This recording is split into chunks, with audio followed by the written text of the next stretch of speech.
আসসালামু আলাইকুম, কেমন আছেন সবাই? আশা করি সবাই ভালো আছেন। আলহামদুলিল্লাহ আমি অনেক ভালো আছি আপনাদের দোয়ায়। তো আজকে আমি আবার চলে গিয়েছিলাম আমার শাশুড়ির কাছে।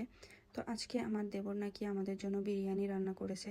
তো আমার শাশুড়ি বলতেছে যে তোমরা সবাই চলে আসো এখানে, আমি তোমাদের জন্য বিরিয়ানি রান্না করছি ইফতারিতে।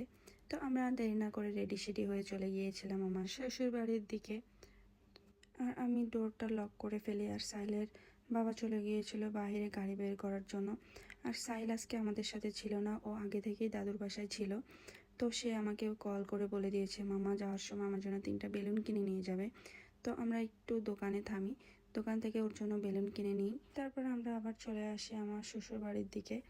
তো এই যে ফাইনালি আমরা পৌঁছে গিয়েছি। এসে দেখি সাহিল ঘরে নাই।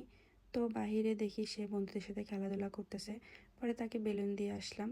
আর এই যে এদিকে দেখি আমার দেবরের বিরিয়ানিও রান্না কমপ্লিট হয়ে গিয়েছে। মাশাল্লাহ, ও অনেক কিছু রান্না করতে পারে আর মেয়েদের মতো সব ধরনের কাজও করতে পারে।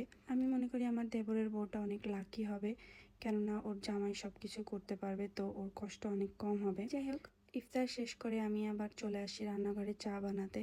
আমার মতো চা খোরদের আসলে ইফতার করার সাথে সাথেই চা লাগে। চা না হলে যেন চলেই না, মাথা ব্যথা করে, গা ঝিমঝিম করে।